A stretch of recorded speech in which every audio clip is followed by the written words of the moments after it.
Need more Grok Talk? Well, you can catch new shows Saturday mornings from 9 to 11 a.m. Eastern Time. Miss a show? Not a problem. Past shows are rebroadcast here daily from 9 to 11 a.m. Monday through Friday. Join us for 2 hours of unapologetic conservatism. And we're not just armed with opinions.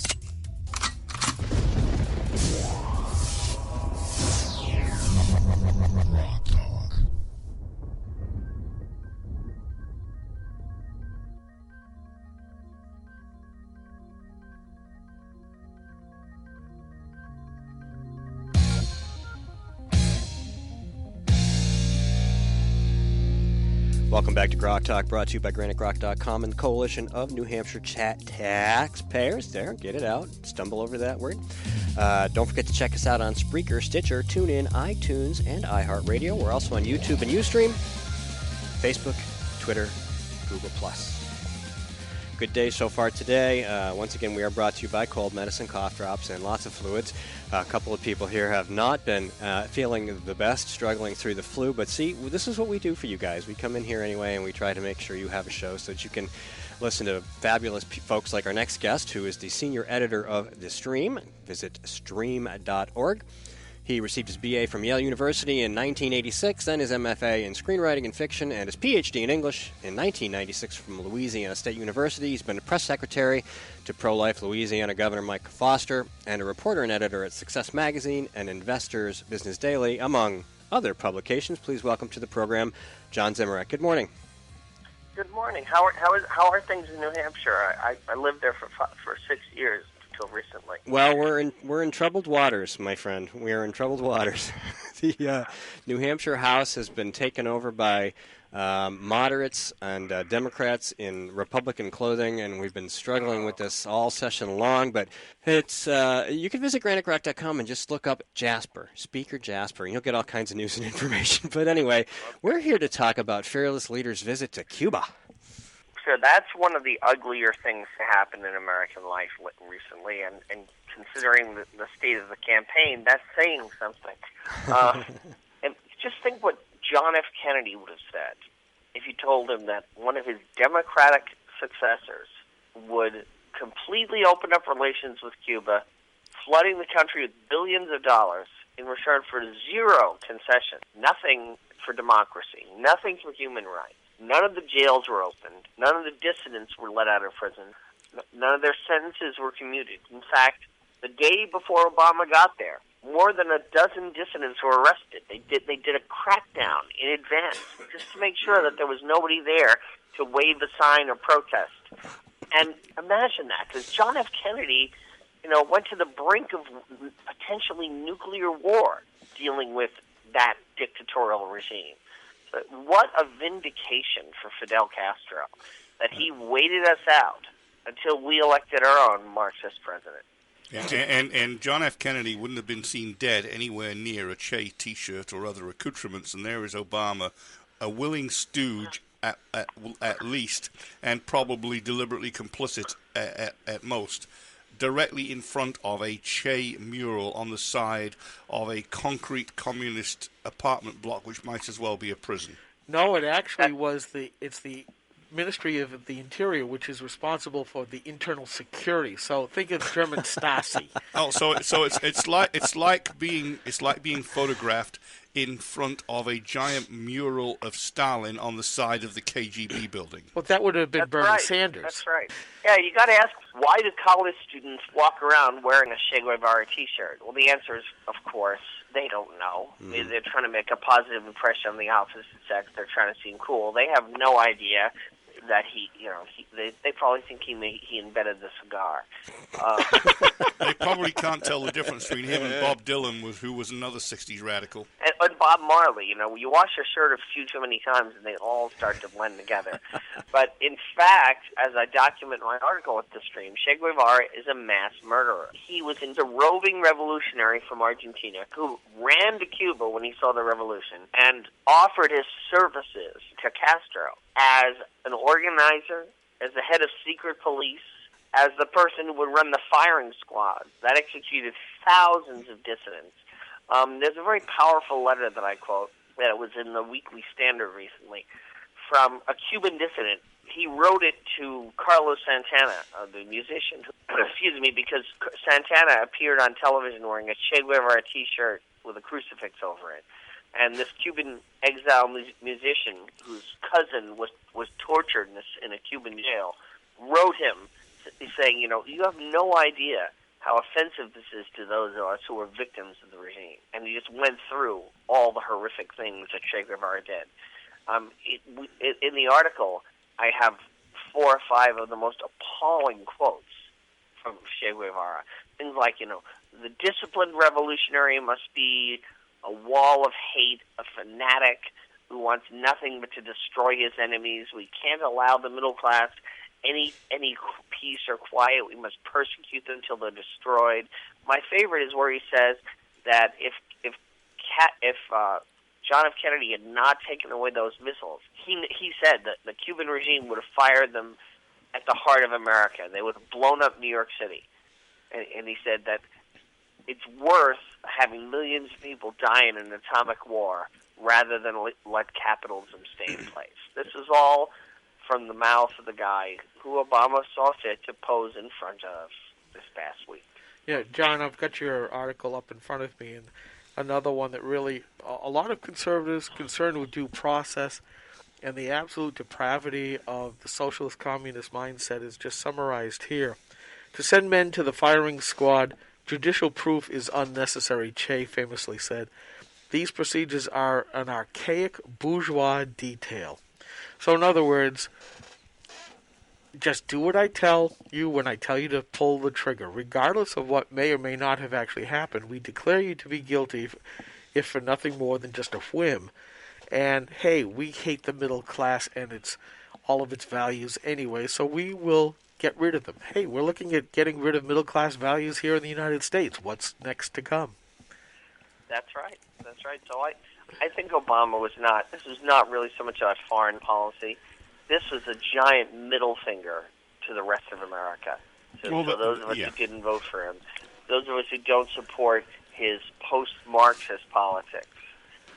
It was a victory dance on the grave of Cold War anti-communism. Well, on the grave of constitutionalism too. But it's kind of interesting. There are 2 things that Obama does, well, maybe 3, that are middle fingers to America. One of them is an apology tour. The other one is getting cozy with Marxists, like he did with Hugo Chavez very early in his presidency. And the third one is taking flashy, expensive vacations at huge expense with the family. Voila, he gets a 3-fer. Yeah, right. Was he still in Cuba when he was doing the tango after the Brussels attack? I think that was Argentina. Tango is the dance of Argentina. And, so that's right. He was, okay. And apparently he was too wimpy to refuse to dance with the erotic official dancer. That's right. You've made John speechless. Oh boy, here we go. All right. So anyway, I'm just trying to resist the temptation to say it, but I'll say it. I want to see Obama and Pope Francis, who's in Argentina. I'd like to see them tango. Ooh. They probably have. They've got the same rhythm. You'd think they maybe could, right? In the same politics. That's right. So you guys do a lot at Stream. I wasn't familiar with your site till I booked you as a guest, but why don't you tell us about what you guys do over there? We're an ecumenical religious Christian site, Catholic, Protestant, all sorts of stuff. From a conservative, small government, religious, economic, gun freedom point of view. So we're looking for we look for writers who will defend the basic rights of Americans that we see is coming through the Constitution, ultimately from God. So if you're an economic, a social, borders conservative, a Second Amendment person, I think any of those people would be interested in the stuff. Hey, that's us. It sounds like, let me put it a little somewhat tongue-in-cheek. Sounds like you're a junior edition of Granite Rock. Of what? Of Granite Rock. Oh, I didn't understand what you said, Granite Rock. Yeah. Where are you based? What city are you based in? We're calling you from Concord, New Hampshire right now, and almost all of us are resident here in the state of New Hampshire. That's our focus. Well, I lived in Manchester for 6 years. Okay. That explains the phone number. I love New Hampshire, and I wish you well. I hope you get some better politicians soon. What else is really hot on your plate right now? Well, I'm hoping that, personally, I don't speak for the stream, we don't endorse, but I'm hoping that Ted Cruz can deny Trump a majority so that it will go to a convention. And I think on a second ballot, I'm very hopeful that Ted Cruz would score the nomination and run a very strong race against Hillary. I sort of my hope, but then my eye is on the prize of Ted Cruz on a second ballot, and then 6 months of Ted Cruz gunning for Hillary Clinton, using those great prosecutor skills and that great memory and that great grasp of conservative principles to just eviscerate her in slow motion before the American voter. It will be very interesting to watch him on the debate stage against her, because I think he will slice and dice her like an onion. Yeah, he won't care that she's technically a woman. Nicely put. I mean, is it considered unchivalrous to shoot a female lion that's coming at you? Oh, wait, that's ungentlemanly. Yeah. I think he's such a good candidate, and I'm hoping that the strong race he runs in the fall will wipe the horrible memory of this whole nominating process out of our minds. So we'll never again have to think of those pictures of Trump's wife or those National Enquirer fake stories about Ted Cruz's supposed adultery, or We're pretty sure that's a fake story. And by the way, Trump and his friend Pecker ran a piece. I said it carefully. Ran a piece in October denigrating Ben Carson, just as Ben Carson was surging. So we know this is occurring because they're desperate. Right, and I just recently saw that the National Enquirer said that Hillary Clinton only had 6 months to live 5 months and 28 days ago. So we can Hillary Clinton, yeah. No, though I don't mean that. I'm pointing out the credibility of the National Enquirer. According to them, Hillary Clinton only has 3 days to live. Yeah, to give you some idea of the journalistic standards. I believe that. No, I don't wish harm on her, except electorally. Oh, exactly. Right now, look, Hillary is the weakest candidate we could possibly run against in America, and it's a measure of how troubled Trump is that so far all but 2 national polls show him losing to her. He's just taking a bite out of the women's vote for himself again. Right, exactly. But and he's running around with a flamethrower, and while it's fun and it's entertaining, ultimately in the privacy of the voting booth, are people going to really pick him? And they're going to think back of him seeing him on WrestleMania. They're going to think of the Trump network, his pyramid scheme based on urine tests. They're going to think of those fake Trump steaks and the fake Trump water.